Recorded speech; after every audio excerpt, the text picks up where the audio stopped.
말씀의 제목입니다. 한번 따라해 주세요. 성령의 생수. 네. 오늘 이 예배를 드리며 성령의 생수가 여러분에게 임할 줄 믿습니다.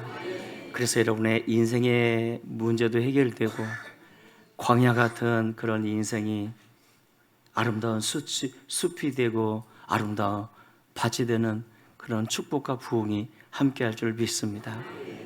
여러분, 제가 청년 시절 성령님을 만났어요.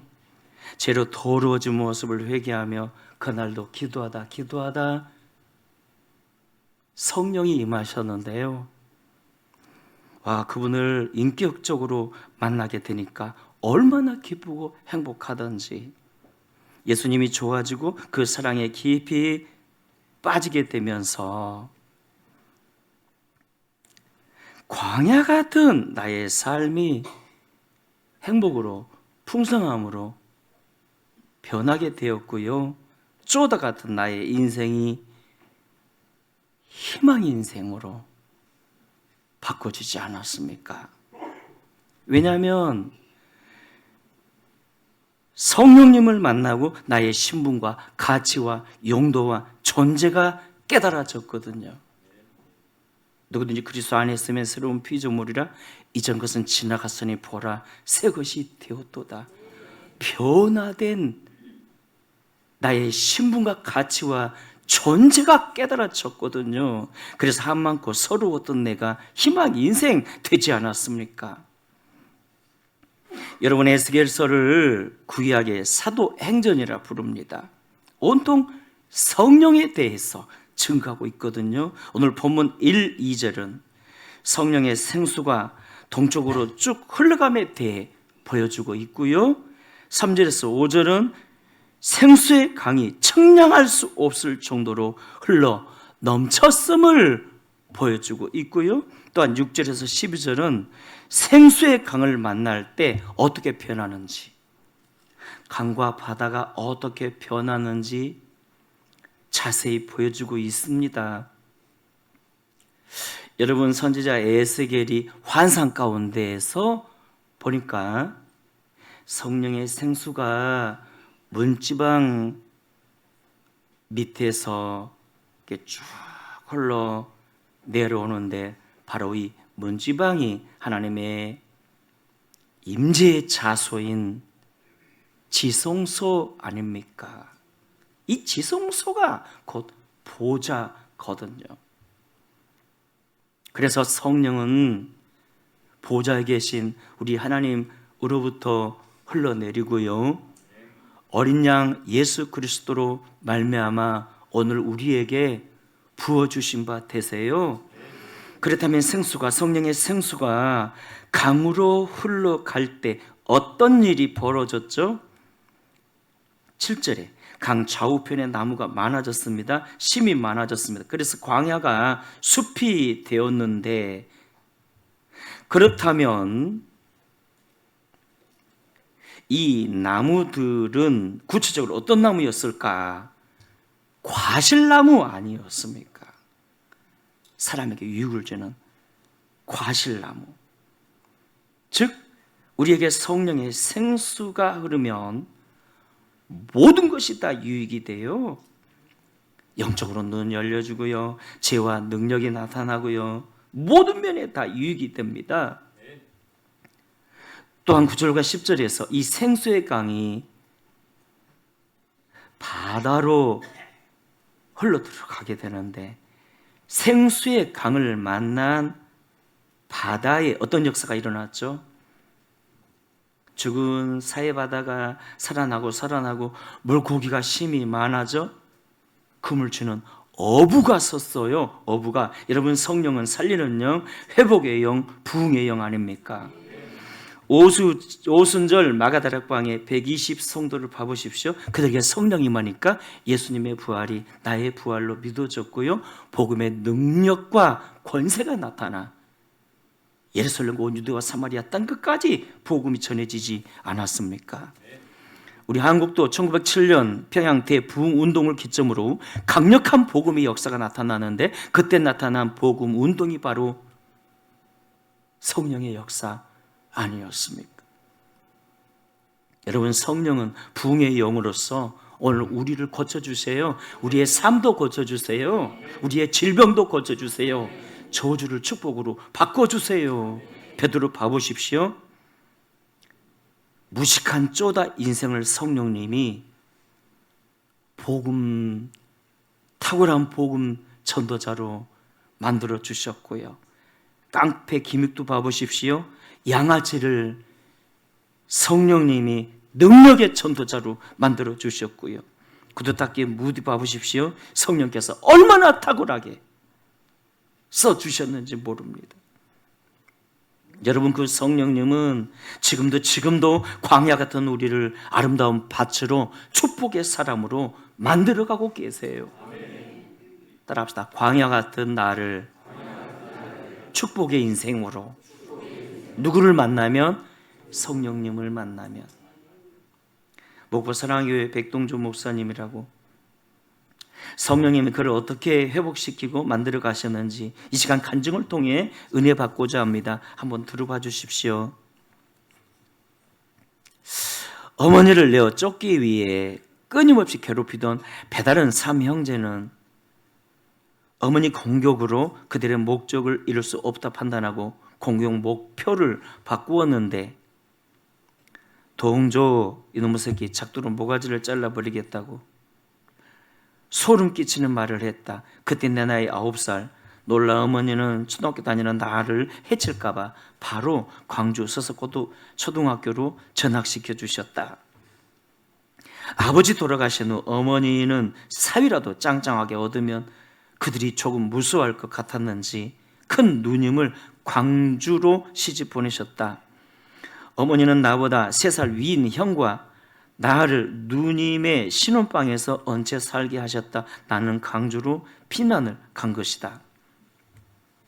나는 점심시간이 가장 싫었다. 다른 아이 도시락은 쌀밥에 오징어 볶음, 멸치볶음, 계란 후라이, 콩자반이었다. 그러나 나의 도시락은 꽁 보리밥이었다. 시꺼먼 보리밥이 얼마나 내 기를 죽였는지 모른다. 시골에서 초등학교 다닐 때는 나름 공부 좀 한 것 같았는데 광주에 올라와선 공부가 잘 되지 않았다. 내가 나를 보아도 크게 가능성이 보이질 않았다. 중학교를 시험 봐서 들어갈 때 겨우 동성중학교에 들어갔다. 그런데 중학교 2학년 때 보건소에서 의사와 간호사가 학교에 오셨다. 모든 학생들을 모이게 하고 유관 검전이 시작되었다. 얼굴 색이 안 좋은 학생들 몇 명을 뽑아내었다. 그중에 나도 포함되었다. 그때 나는 회초리처럼 말라 있었다. 몇 가지 검진을 하더니 검진 카드에 다음과 같이 써놓고 갔다. 백동조 학생은 다른 학생들과 함께 공부하면 안 될 지병이 있으므로 자퇴를 요망함. 다음날 학교에 가니 선생님이 교무실로 부르더니 동조야, 학교 안 와도 된다. 네 병부터 고쳐야지. 의사 선생님 말이 세상 의학으로는 어렵다구나.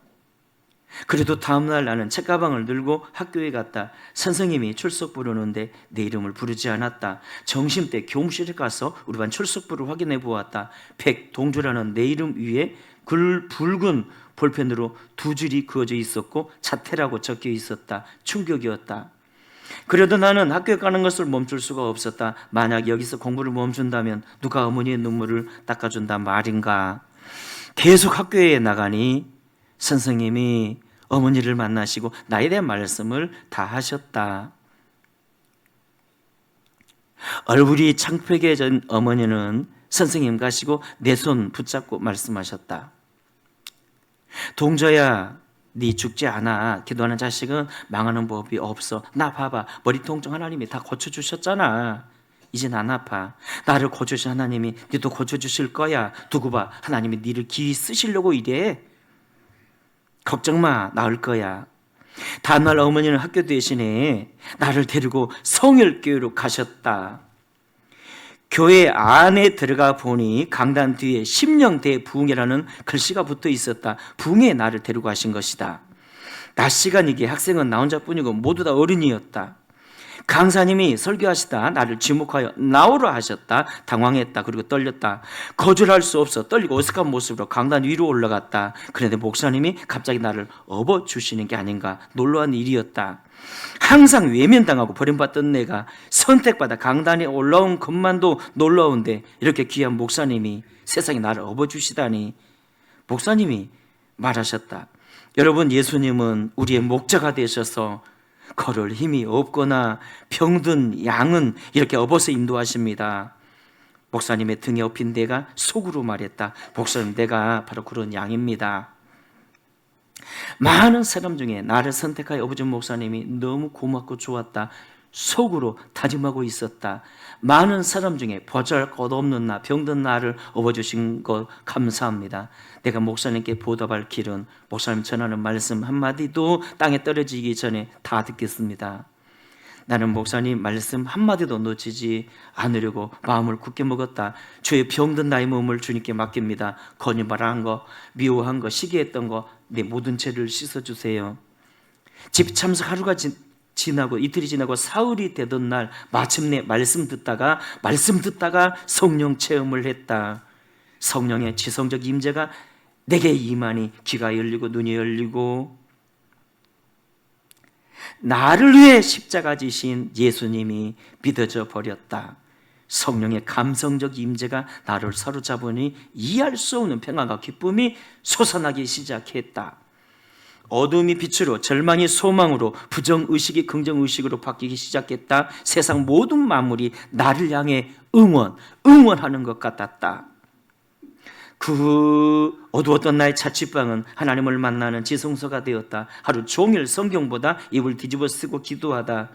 공부하는 연필을 놓지 않았다.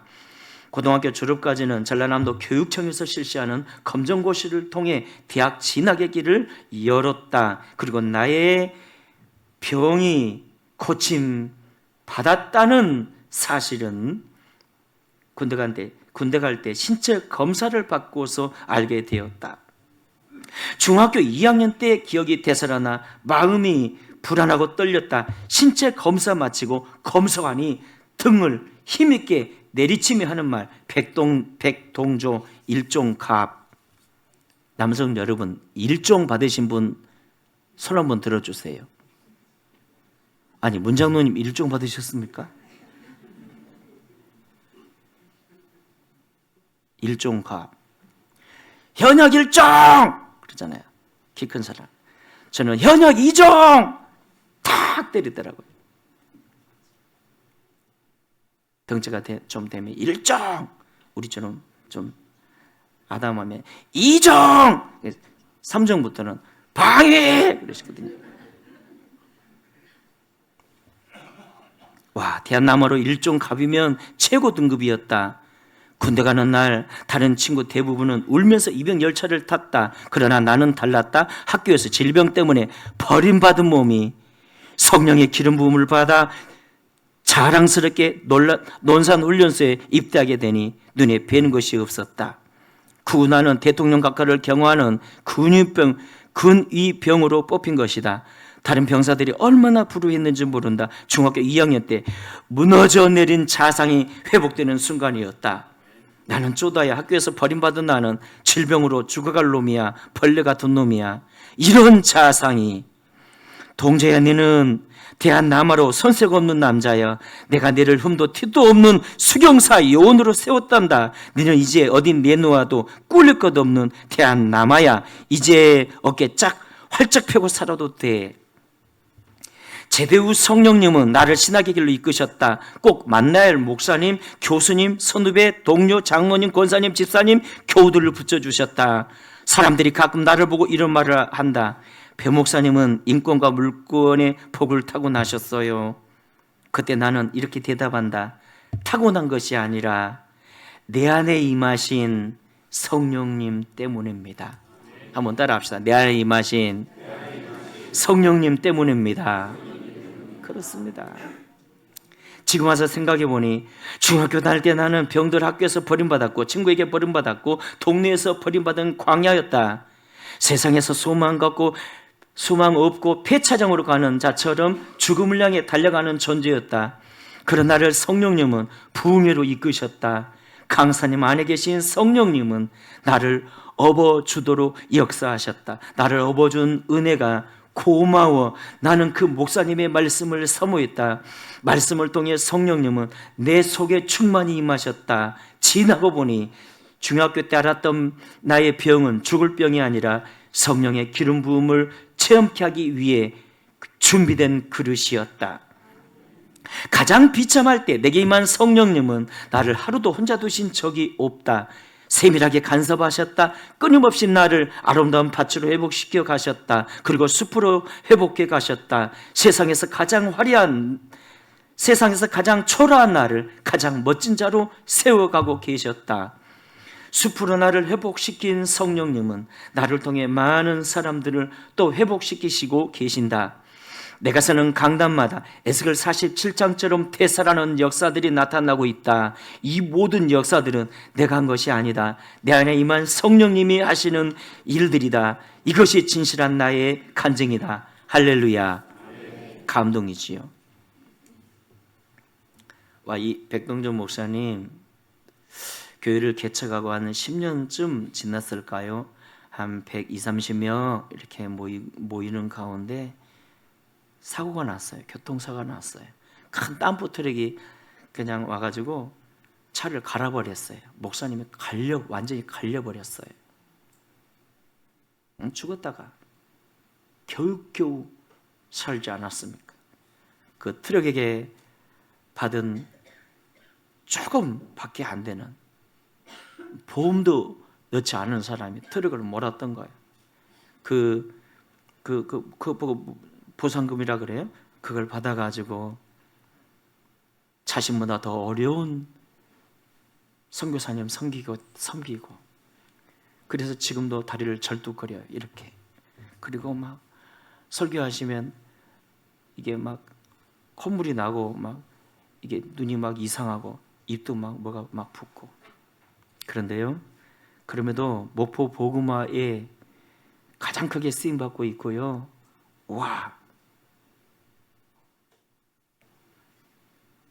목회자 세미나를 하는데 가장 많이 목사들이 찾는 교회 아닙니까?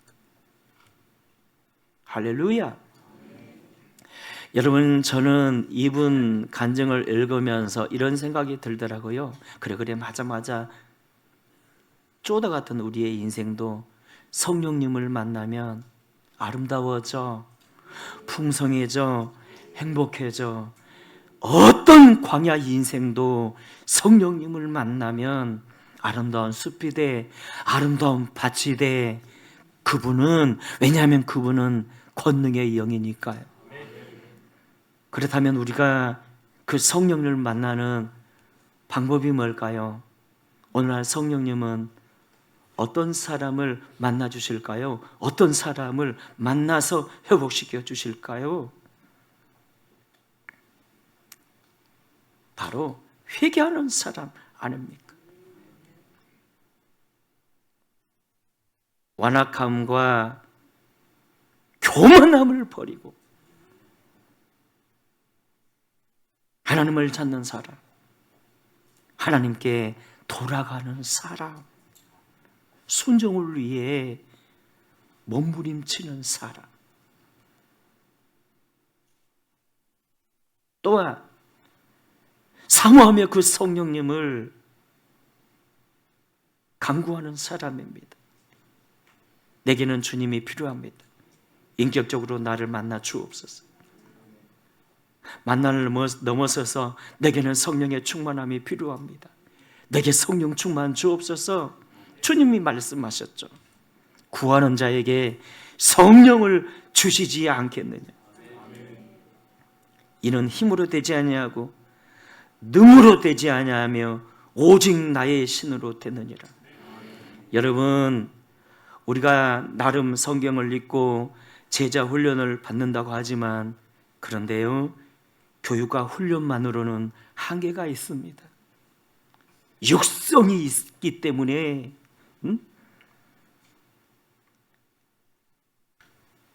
알이 때가 되어 여러분 병아리로 나오려면 껍질 깨뜨려져야 되잖아요. 그래서 성령이 임하셔야 돼요. 성령이 임하시도록 기도하셔야 합니다. 기도하셔야 합니다. 특별히 성령을 따라 사셔야 합니다. 우리가 성령을 따라 산다는 것은 삶으로 복음을 보여주는 삶입니다.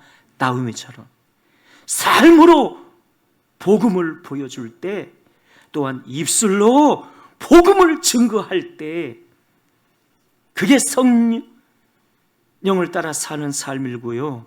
그런 삶을 살 때 주님은 인격적으로 우리를 만나주시고 아름다운 밭이 되게 해주세요. 이제 말씀을 맺습니다. 사랑하는 여러분, 성령님을 만나십시오. 아멘입니까? 성령님을 만나면 쪼더 같은 우리의 인생도 행복해지는 인생, 풍성의 인생으로 변해요. 광야 같은 우리의 삶이 여러분 아름다운 밭으로, 아름다운 밭으로, 아름다운 숲으로 변하는 거예요. 성령님을 만나는 우리 모두가 되시기를 주의 이름으로 축원합니다.